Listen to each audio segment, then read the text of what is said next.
Welcome back to Catholic Plus, where we are finding faith in fun. Join me as we mine entertainment for the treasures of our faith to serve you and the new evangelization. Today, we explore how the Evangelical Counsels of poverty, chastity, and obedience are present within the Jedi Order. If you like Catholicism and Star Wars, click that like button. And if you'd like to see more from Catholic Plus about Star Wars, Marvel, and more, click the subscribe button and tap the bell icon.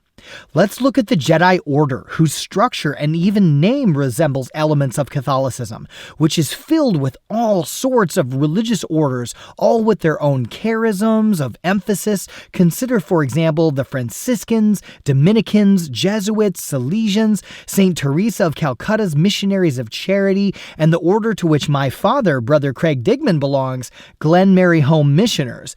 Each of these orders in the church has its own focus, yet operates within the church's overall mission of the salvation of souls. The Jedi Order is much like these religious orders, and it even has a hierarchy like the Catholic Church, which we explored in our first Catholic Plus video comparing Yoda and the Pope. Let's turn to how the Jedi practice the Evangelical Counsels of poverty, chastity, and obedience, which are vows that Catholic religious take when they commit to their religious order for life. Priests in a diocese take these kind of to a lesser degree, with promises of chastity and obedience to their bishop and his successors, and church law requires of them a life of simplicity. We'll start with obedience. Jedi practice obedience through their hierarchy, like Catholics. A priest is obedient to his bishop or abbot, and a religious sister or brother is obedient to the head of their order. Similarly, Jedi younglings and Padawan are obedient to Jedi and their masters. Yet even Jedi Knights are obedient to the Jedi High Council, made up of 12 members, with Yoda, like the Pope, and the other masters kind of like cardinals, and that number 12 is highly significant in sacred scripture. 12 tribes of Israel, 12 apostles, etc. Now, obedience is a virtue for the Jedi, like when Yoda says to Obi-Wan at the end of episode 1, when they're talking about whether Obi-Wan is going to train Anakin as his master Qui-Gon wished. Yoda says, "Qui-Gon's defiance I sense in you. Need that, you do not. Agree, the council does. Your apprentice, young Skywalker, will be." Earlier in the film, after Qui-Gon brought Anakin to the council, Obi-Wan speaks to Qui-Gon about obedience to the council. Qui-Gon said, "Anakin will become a Jedi, I promise you." And Obi-Wan replied, "Don't defy the council, master, not again." Qui-Gon says, "I will do what I must." To which Obi-Wan replies, "Master, you could be sitting on the council by now if you would just follow the code. They will not go along with you this time." This is one of the many examples about the value of obedience held by the Jedi throughout the order from top to bottom. Jedi also practice the other evangelical counsels of chastity and poverty shared by Catholic clergy and religious. It is unclear whether the discipline of celibacy has always been held for the Jedi and how important it is for them. But we know Jedi are forbidden from falling in love, romantic love, because such strong emotions can lead to the dark side. In Catholicism, we know that St. Paul was celibate of his own choice and suggested it for those who were able, and also in imitation of Christ. See 1 Corinthians chapter 7. Celibacy is also valued as a way to dedicate one's life fully to the Lord in exclusive love and service, as Matthew 19:12 says, "Some renounce marriage for the sake of the kingdom of heaven." There is great theological, spiritual, and practical value in celibate clergy. The same could be said of the Jedi. In Attack of the Clones, Anakin struggles between focusing on his duty and his interest in Padme. Throughout the Clone Wars series, Padme is often shown to be dedicated primarily to duty and to Anakin second. All throughout their relationship, this tension exists, which prevents them from giving themselves fully to either their marriage or to their duty. There is wisdom in the Jedi commitment to celibacy, especially since Anakin's fall to the dark side is manipulated by Darth Sidious, using Anakin's disordered attachment to saving Padme's life in order to corrupt Anakin. Okay, so we've seen how Jedi have obedience to the hierarchy of their order, most notably the Jedi Council. They also have a commitment to celibacy.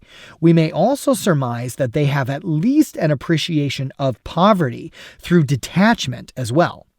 Catholic orders, religious orders, vary greatly on how strictly to observe this evangelical counsel, not only from order to order, but sometimes also within orders themselves. Varying degrees of this vow or promise are found from diocesan clergy to Franciscans, Jesuits, Carmelites, Cistercians, and so on. In any case, there is value placed on keeping one's life simple, and even going as far as St. Francis of Assisi, who renounced all worldly things for the glory of God. Like members of a religious order who may have access to considerable resources and material as a group, each individual Jedi has little to call their own other than a lightsaber, maybe clothing, and perhaps a few personal belongings. Like a good Christian, this helps them keep focused on what is more important than worldly things. Now, interestingly, Count Dooku, known as Darth Tyranus, having fallen from the Jedi Order and become a dark Sith apprentice to Darth Sidious, is one of the most wealthy men in the whole of the Star Wars galaxy, and he's a nobleman on his home world of Sereno.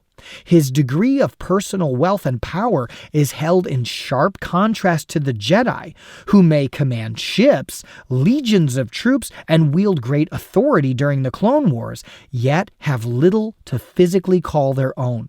All that they have is at the service of doing good for the galaxy and eliminating evil. For Dooku, however, his resources are privately held and used to fund much of the separatist battle forces of the Clone Wars as part of this evil Sith plot. So, we see in Star Wars a strong appreciation for poverty, chastity, and obedience, and I challenge you to find anything else in popular media or all of Hollywood that puts such a high value on these three things that are also highly valued in Catholicism and yet so widely rejected by worldly values. A worldly mindset would say it's crazy to submit to an authority in obedience, to give up sexual relations through celibacy, and to renounce wealth through commitment to poverty or simplicity. And yet, here we have the Jedi in Star Wars embracing these three values. This is a profound example of great Catholic elements in Star Wars. But what do you think? And did I miss anything? Comment below so that we can share more spiritual insights together. If you're proud to be Catholic and a fan of Star Wars, be sure to like, subscribe, and click the share button below to help evangelize with us. If you want to go deeper in your faith, click the link to our sister channel, Passionately Catholic, in the description to see everything they have going on. Special thanks to all Catholic Plus patrons who make Catholic Plus possible. To see the special thank you gifts you can receive by supporting Catholic Plus, like my own book on Star Wars and Catholicism, check out our Patreon page link in the description below. Remember, the Lord will be with you always.